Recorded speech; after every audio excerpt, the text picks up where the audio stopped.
सब एक पाखंड है। चाव चाव में ले आए लड्डू गोपाल जी को अपने घर पर विराजमान कर लिया, अपने माधव को घर पे विराजमान कर लिया। किसी ने बोला कि आपका भाग्य बदल जाएगा, आपकी किस्मत चमक जाएगी, आपके साथ चमत्कार होने लगेंगे अगर आपके साथ में माधव जी होंगे तो। और आप बड़े ही चाव में माधव जी को, ठाकुर जी को अपने घर पर विराजमान कर लेते हैं।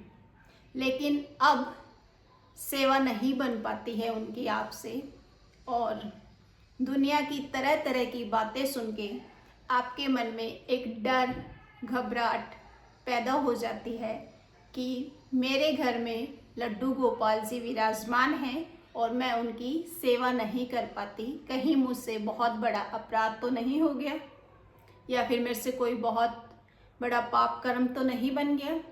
तो ये बड़े ही चिंतित करने वाले प्रश्न हैं जो आज हम इस वीडियो में जानेंगे। और वीडियो लगातार आप देखें, इसी वीडियो में आपके सारे प्रश्नों के हल आपको मिल जाएंगे। तो नमस्कार, मैं उर्मिला। आज हम चर्चा करेंगे कि क्या माधव जी को घर पर लाना गलत है, क्या उनको भोग लगाना सही नहीं है, या फिर उन्हें नदी में प्रवाहित करना ठीक है। तो आज हम इन्हीं प्रश्नों के उत्तर के ऊपर हम चर्चा करेंगे। तो चलिए वीडियो को शुरू करते हैं देरी ना करते हुए। एक बार एक छात्रा अपनी सहेलियों के साथ वृंदावन जाती है घूमने के लिए। वहाँ घूमती है, ठाकुर जी के दर्शन करती है, बांके बिहारी जी के दर्शन करती है, राधा रानी जी के दर्शन करती है और वहाँ वृंदावन की गलियों में घूमती है। और जब वो वहाँ बांके बिहारी के दर्शन करती है, माधव जी के दर्शन करती है और वृंदावन की गलियों में घूमती है, तब उन्होंने देखा कि यहाँ सब लोग लड्डू गोपाल जी को लिए हुए घूम रहे हैं।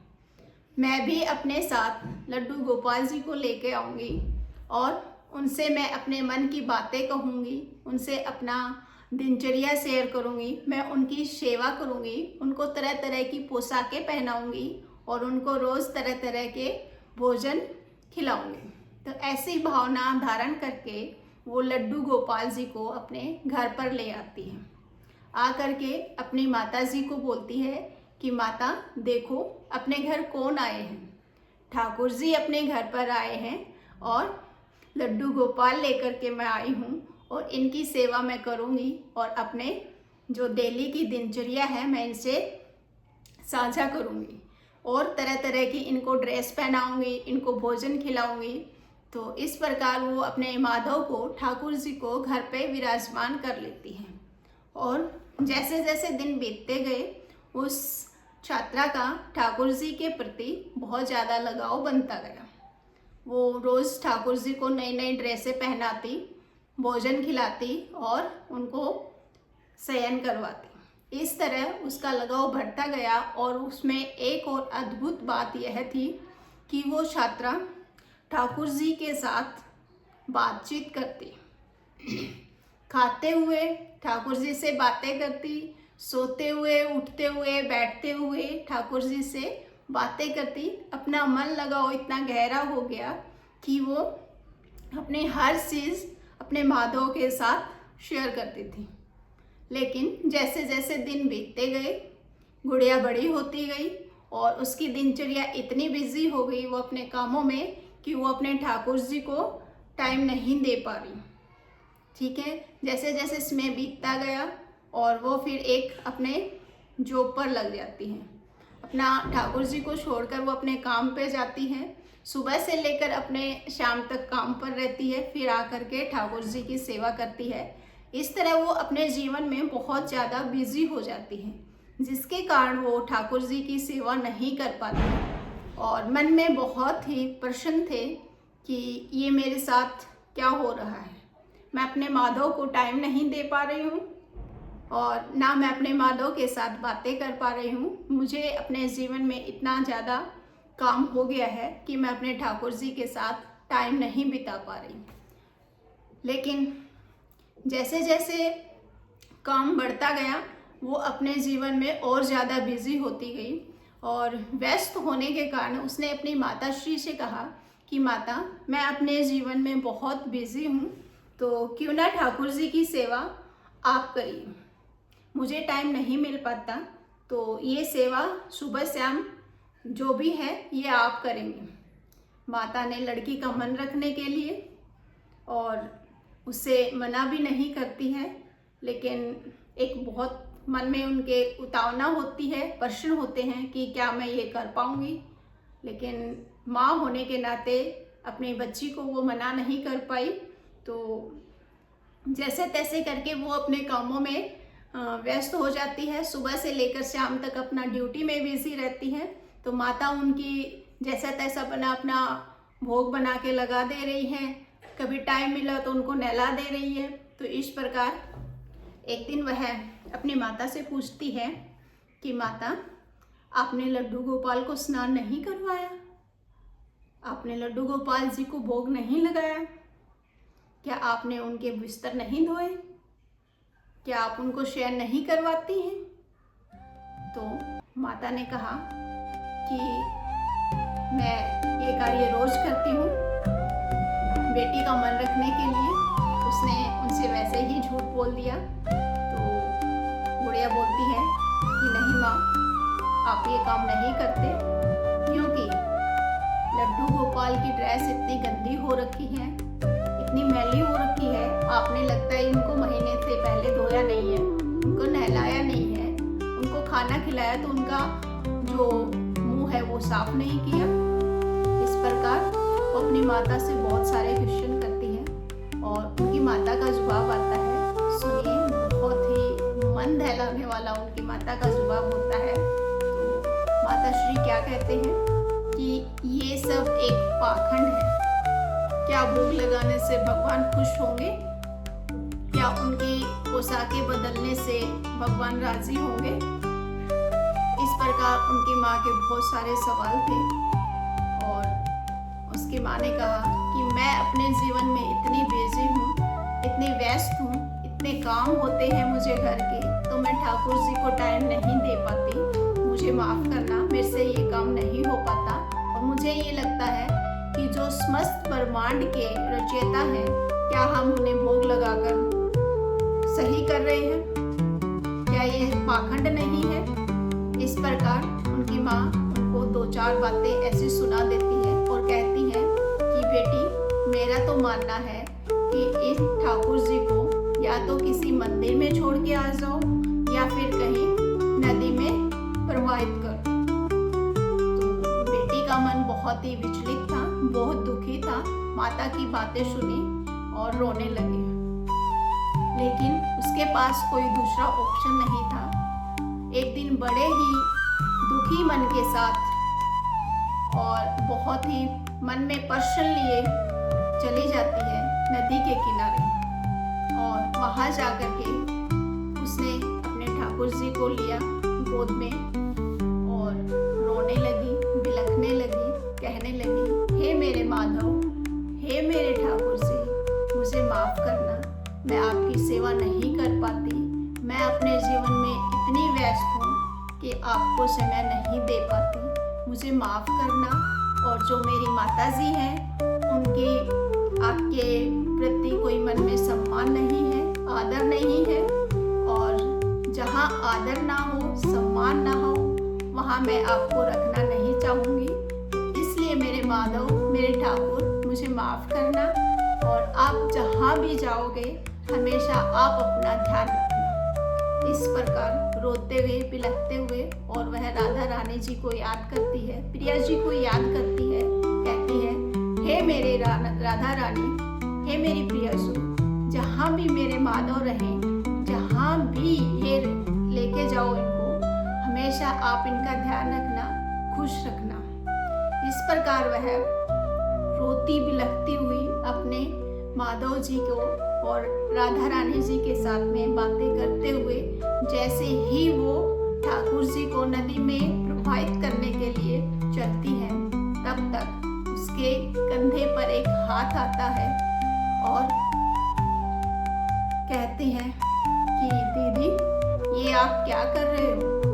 तो उसने पीछे मुड़कर देखा, एक 10 से 12 साल की कन्या थी, जो कि उसने उसके कंधे के ऊपर हाथ रखा और कहा कि दीदी आप ठाकुर जी को क्यों प्रवाहित कर रहे हो, ये इतने सुंदर हैं, ये इतने प्यारे हैं, आप इनको नदी में क्यों प्रवाहित कर रहे हो, ये मुझे दे दो, मैं इनकी सेवा करूँगी और मैं इनको रोज़ भोजन खिलाऊंगी, इनको पोशाकें पहनाऊंगी। इस प्रकार वो बुढ़िया उस छात्रा को बड़े ही प्यार प्रेम से प्रार्थना करती है, लेकिन मन ना होते हुए भी उसने ठाकुर जी को उस बुढ़िया के हाथ में दे दिया और कहने लगी कि हे मेरे माधव, मुझे माफ़ करना, मैं आपकी सेवा नहीं कर पाती।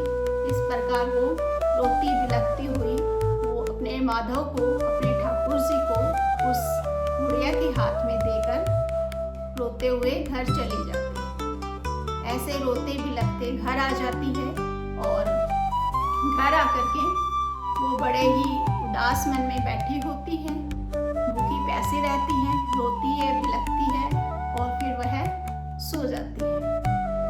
और उसके मन में बहुत ज़्यादा सवाल जवाब रहते हैं कि मैंने अपना ठाकुर जी उनको दे तो दिए हैं, क्या पता वो छोटी बच्ची है, उनकी सेवा कर पाएगी या नहीं, क्या वो उनको प्रॉपर तरीके से खाना खिला पाएगी, उनको स्नान करवा पाएगी या फिर उनको शयन करवा पाएगी, या एक खिलौना समझ के उनके साथ कहीं वो खेलने ना लग जाए। इस प्रकार उसके मन में बहुत ज़्यादा सवाल थे, लेकिन ऐसे रोती बिलखती हुई वो सो गई। उसके आगे क्या होता है, बहुत ही उसके साथ चमत्कार होता है, सुनिए।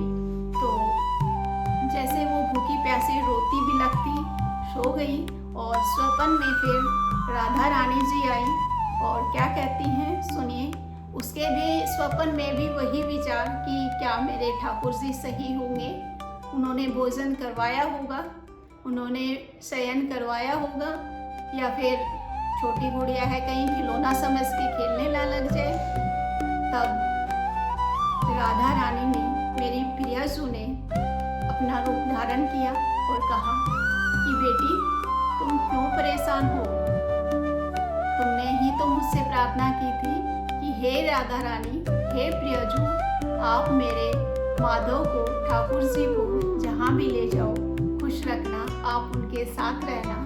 तो आपने बड़े ही आदर सम्मान से, साफ दिल से ये प्रार्थना की थी, तो मैंने आपकी प्रार्थना स्वीकार की है और मैं एक छोटी कन्या का रूप धारण करके आपके सामने प्रकट हुई थी और मैं अब अपना स्वरूप दिखा रही हूँ ताकि तुझे हमारे भगवान के प्रति, ठाकुर जी के प्रति, राधा रानी जी के प्रति विश्वास और ज़्यादा बने। तो इस प्रकार राधा रानी ने कहा कि बेटी आपके ठाकुर जी, आपके माधव जी मेरे पास हैं और वो बहुत खुश हैं, वो इतने खुश हैं कि वो और कहीं इतने ज़्यादा खुश नहीं रह सकते जितने ज़्यादा खुश वो मेरे पास है। इस प्रकार राधा रानी ने छात्रा को दर्शन दिए और अपने जो मन की भावना थी वो उनको कहा और फिर उनकी आंखें खुल जाती हैं और गुड़िया फिर से वही रोती बिलखती है। कहा कि हे राधा रानी, आपका बहुत बहुत धन्यवाद, हे ठाकुर जी महाराज, आपका बहुत बहुत धन्यवाद, और आपने मुझे स्वप्न में दर्शन दिए। तो ये संबंध जो उस लड़की ने राधा रानी और ठाकुर जी से बनाए हैं, ऐसे हमने भी अपने ठाकुर जी को, अपने राधा रानी जी को ऐसे ही सच्चे मन से, साफ मन से राधा रानी जी की और ठाकुर जी की सेवा करनी है।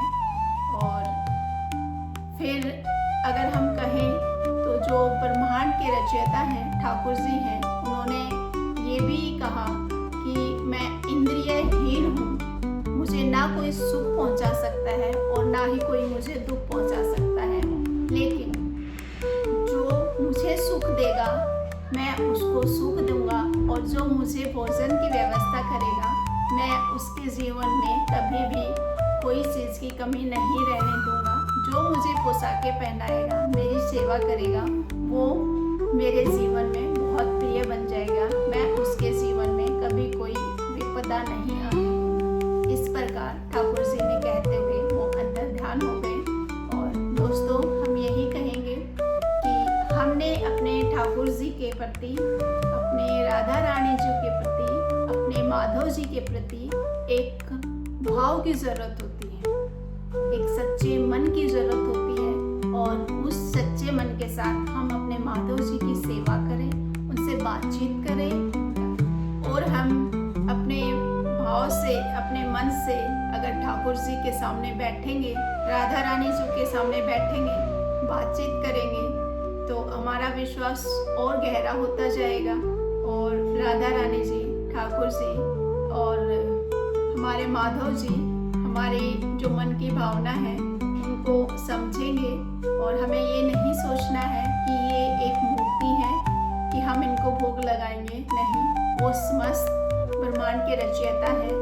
वो जिनको सेवा करवानी होती है वो अपने भगत को चुन लेते हैं और उन्हें कोई भोग लगाने वाला नहीं है। हालांकि वो हमें अपना जीवन का अन्नदान पान करवाते हैं और वो अपने भक्त को खुद ही चुन लेते हैं। तो इस प्रकार आपको डरने की, घबराने की कोई ज़रूरत नहीं है। अपने माधव जी के साथ, अपने राधा रानी जी के साथ, प्रियजू के साथ एक अटूट विश्वास बनाना है। उनके साथ बहुत प्रेम भावना के साथ हमें उनके साथ रहना है और एक सेवा करनी है। तो इस प्रकार अगर हम करते रहेंगे तो हमारा विश्वास और मजबूत होता जाएगा और राधा रानी जी के और ठाकुर जी के प्रिय होते जाएंगे। तो इसी प्रकार आज हम इसी कथा को यहीं पे विराम देते हैं और अगली कथा में हम कोई नई चर्चा को लेकर करेंगे डिस्कस। तब तक के लिए सबको राधे राधे, जय श्री कृष्णा, हर हर महादेव।